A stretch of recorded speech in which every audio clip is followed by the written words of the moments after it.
Welcome to SAT TV News. I am Larry Larocque, your presenter. In our top stories, Oncology Center at PMH to be completed in January. Earthquake tremors rattle Barbados and Trinidad and Tobago. Japan boosts military forces to counter China.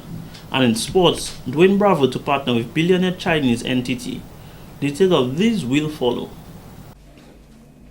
SAT Telecommunications Limited is in the process of reorganizing our channels. In this endeavor, some channels will be off temporary and new ones will be introduced. SAT Telecommunications Limited is pleased to inform you of a number of new channels. We have just added for your viewing pleasure Lifetime Movie Channel, Lifetime Real Women, Discovery Civilization, Discovery Science, Discovery Turbo, and many other new ones to come. We are sure that you will enjoy the new programming, which will enhance your viewing pleasure and provide you with many more channels. SAT Telecoms thanks you for your continuous support and understanding throughout this initiative, and we will keep you informed as the changes occur. Welcome back.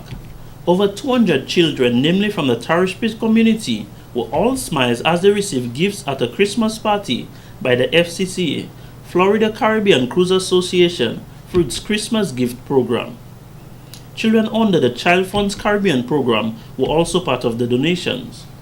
The program focuses on donating gifts to the Caribbean's underprivileged children, and this year, Dominica was once again included for participation. Just that Discover Dominica Authority is pleased to be a part of this.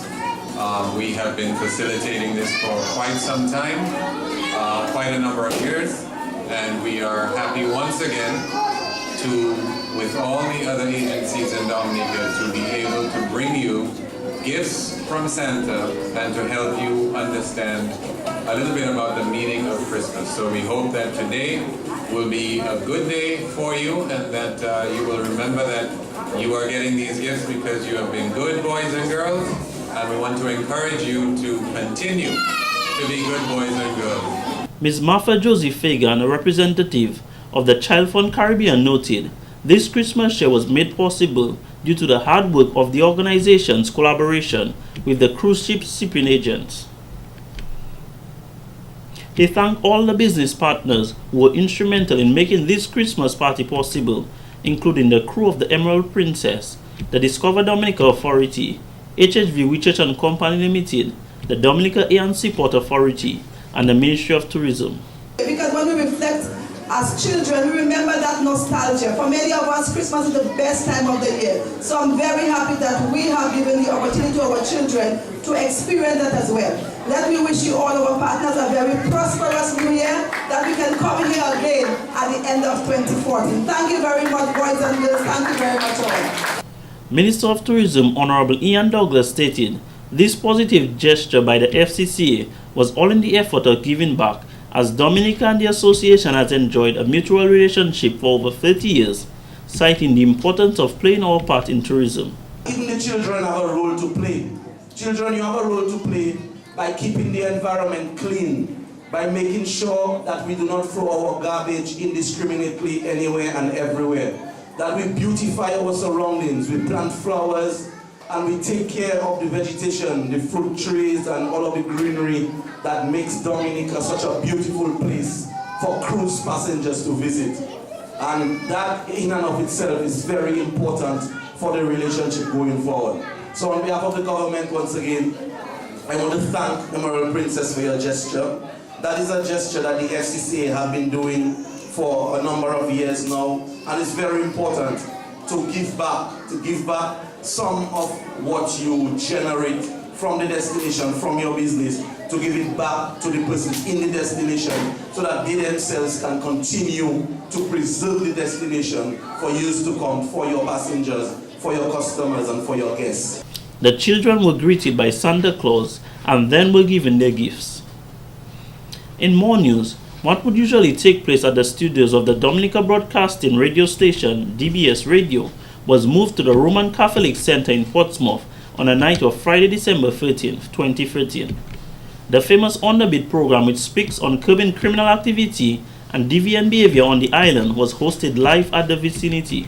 So it's a time to say no to crackers. It's a time to say no to deviance. And how well can we do it? Because we realize deviant behavior, criminality, is seeking to permeate every fabric of the society. We won't be immune. I'm not saying that we'll eradicate criminality, but I can say with a collective collaborative effort, we are sure indeed to dent those who have the propensity or affinity to committing crimes. We have a responsibility for ourselves as public, but at the end of the day, we must do it together. The program was held at Portsmouth in light of the recent murders that occurred in November. ASP Week says we have to break the culture of silence. Adding to the discussion, Superintendent Ainsworth Iris said, "We tend to put material things before God, a factor he feels contributes to the increased criminal activity." Now, with the advent of drugs and money and guns, we have forgotten that we are children of God. And we put material things before. Yes, it's Christmas, it's a time for giving, it's a time for sharing. But my people, 9 murders in Dominica. That's an alarming figure for a population of 70.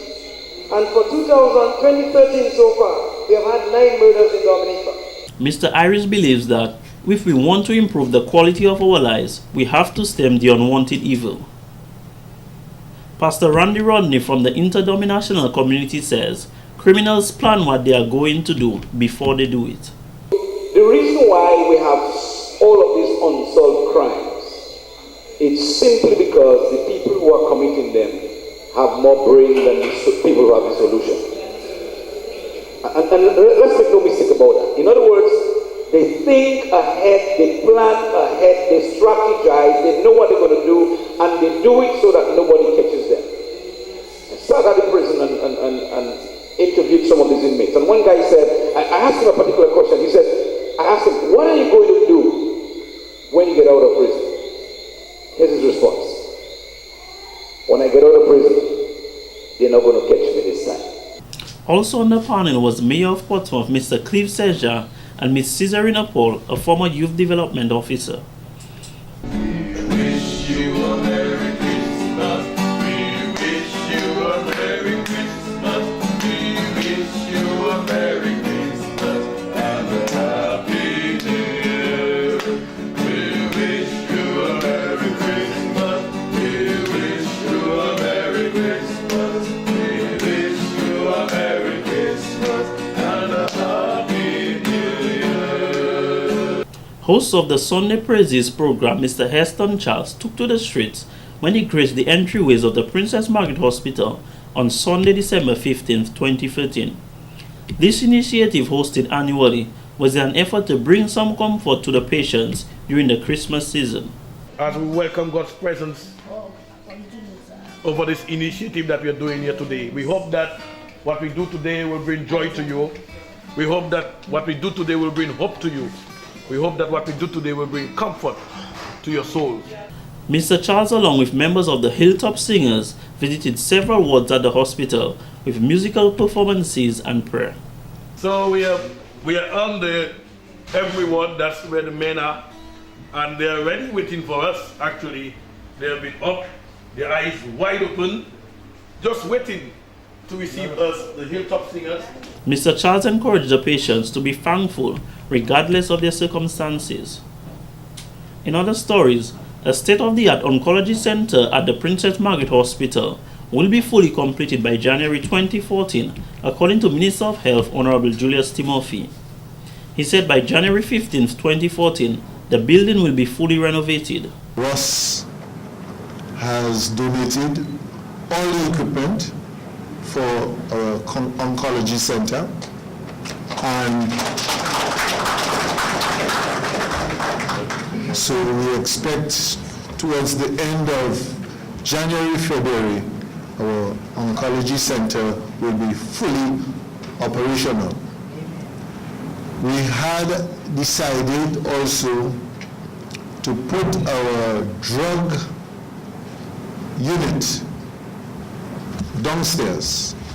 However, we had to change those plans because we have bought a new CT scan and a new mammogram, and we decided while we have not yet built the new hospital, we will install them downstairs. The minister said despite rumors stating otherwise, the Prime Minister Honorable Roosevelt Skerrit did fulfill his promise on all the equipment he said we would acquire for the PMH. So the mammogram, the technicians from overseas are here installing it. We have all the equipment for the gastroscopy.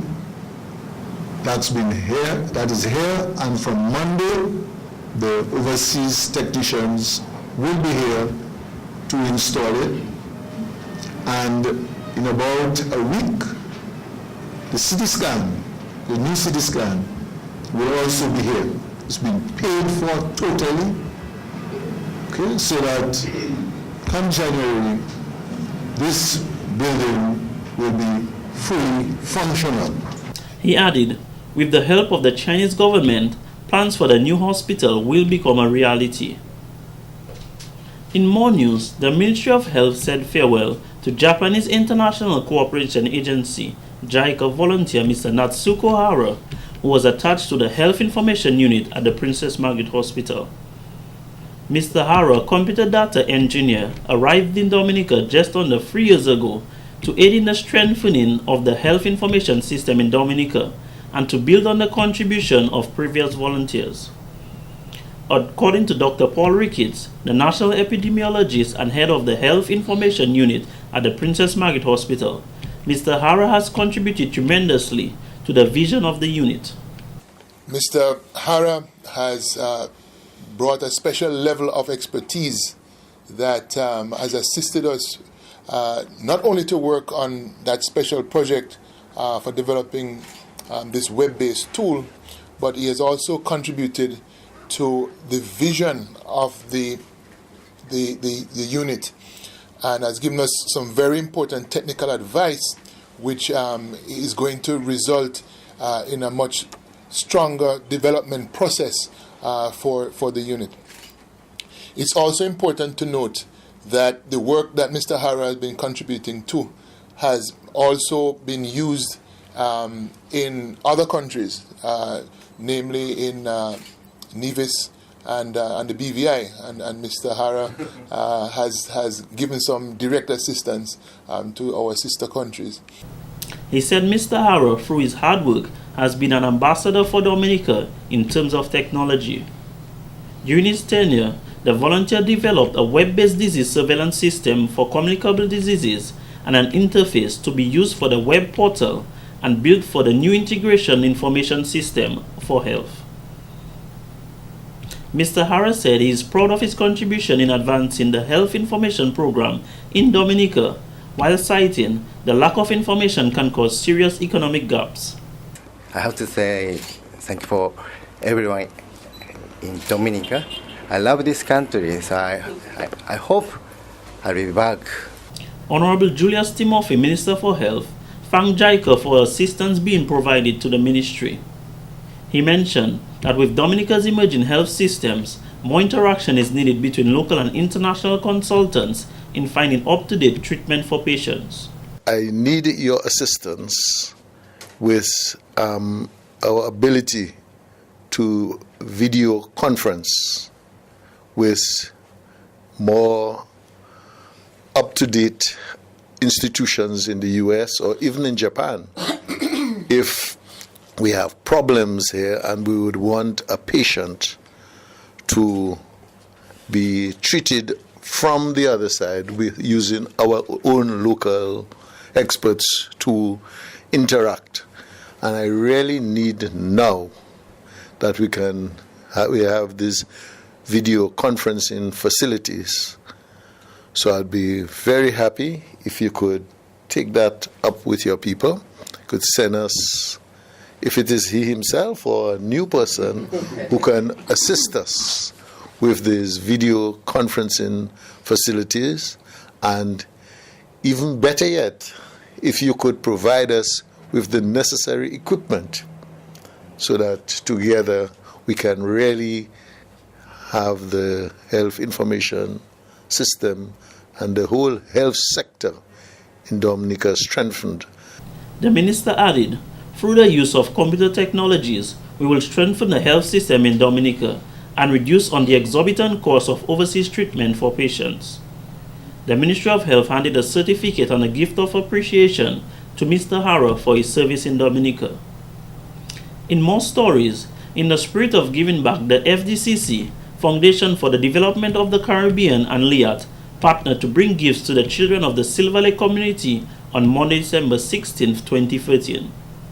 This was also done in celebration of the FDCC's and LIAT's one-year partnership in establishing the Sky's the Limit campaign. Both organizations have teamed up to brighten the holidays for the less fortunate children. Manager of Child Fund Caribbean, Ms. Jelena Fountain, expressed her gratefulness for such an important partnership. Child Fund is a friend of Silver Lake, and we love the community and the children, and we've been working in this community for a few years now, doing a lot of stimulation activities and parenting activities, and even income generation activities with the children and the parents here in the community. So we wish to do all we can to ensure that this program continues, these interventions continue, so that the children can have wonderful childhood and that the parents can have the support they need. Operations Manager of the FDCC, Mr. Clive Murray, said he is pleased that his first visit to the community of Silver Lake was for this worthy cause. He also highlighted the partnership between LIAT.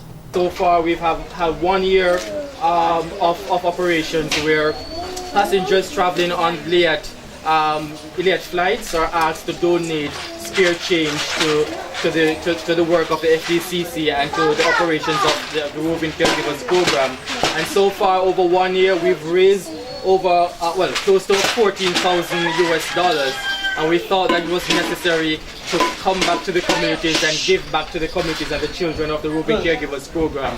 And so today we're here with the LIAT to present gifts, Christmas gifts to the children, and we hope that you will find them quite useful, you will enjoy them, and that next year again we'll be here to do the same thing. Ms. Luana Haywood, Senior Training Cabin Crew of LIAT, expressed her satisfaction in the program with the FDCC, which goes towards helping children within the age range of 0 to 5.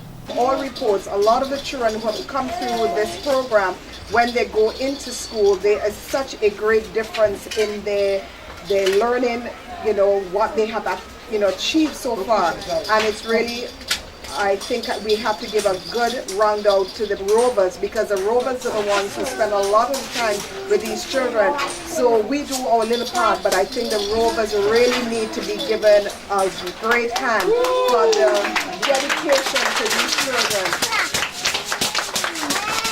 We have seen so many children this afternoon, and I know that's just in a drop in a bucket that we have seen, but it's our great pleasure to be here. Our next plan, we're planning to go to St. Lucia. That's our next stop on Friday, and on Monday next week we'll be hitting Grenada.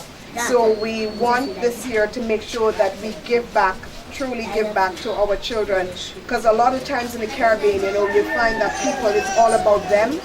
And it's time that our Caribbean people realize it's time for us to become a nation and a Caribbean people who are willing to give to others. This is important as children are the future leaders and have to be molded from an early age to be successful. In more news, Parliamentary Representative for the Portsmouth constituency, Honorable Ian Douglas, speaking at a panel discussion on DBS's On the Beat program, indicated that the acceptance of crime begins at the home within the family. Mr. Douglas says that when persons choose to remain silent, nothing is accomplished. Too many of us, too much of the time, remain silent. When we know who are the criminals in our midst, Portsmouth is a small community, and word goes around, but we always speak in hushed tones. We always speak among ourselves. So this guy is involved in it, and that person is involved in it. And we know who they are, but we never come together and collaboratively try to stamp out the scourge of deviant behavior in our community. According to the minister, persons often idolize and highlight deviant behavior instead of working with the police to pinpoint the criminals. They often group institutions or persons based on isolated situations that occur, he noted. Because historically, we've had a black name and a scourge of deviant behavior in our community well back since the early 80s. And if we put a microscope on it, it has been a few people. But we, who are the law-abiding citizens and the ones who choose to walk the straight and narrow, have not been brave enough to come out and stand out and speak about it and condemn it. And they always say, I don't know, the saying goes, evil thrives when good people keep silent. Mr. Douglas believes that we have lost the sense of community that once existed. Too many of us keep silent when some of the mothers of those children, when they are corrected in school, they go to the school and they make noise with the teachers, and they want to fight with teachers and fight with police, rather than standing up and saying, I want to cheer them doing it wrong. Even if it's my child and my flesh and blood, but you are doing wrong. If your teacher corrects you at school, when you come home and you complain about your teacher, it's supposed to beat you again and correct you. I don't know what you have to do. So we have lost, we as a society, and I'm not saying only Portsmouth, but maybe generally, we have lost the sense of community. He encouraged parents to put forward the principles of old and to take note of how they have gone wrong individually and how to get back on track. And in court news, a Granby man who said he was under pressure when he escaped from police custody has been sentenced to a prison term of 7 months for drug trafficking offences and violation of a previous sentence. On Monday 2nd December 2013, at the Granby Magistrates Court, 32-year-old Hildin Harriet, who was handcuffed at the time, escaped police custody while being escorted from the bathroom by a police officer. On Wednesday 11 December 2013 at Lubia, police acting on a tip-off intercepted Harriet, who was traveling on a bus with a bag containing 1,314 grams of cannabis. Although he attempted to escape from the rear window of the bus, he was cornered by members of the drug squad, whom he told the cannabis was to sell. He was arrested and charged with possession and intent to supply cannabis, and was also charged for escaping police custody and theft of a handcuff belonging to the government of Dominica on Monday 2nd December 2013.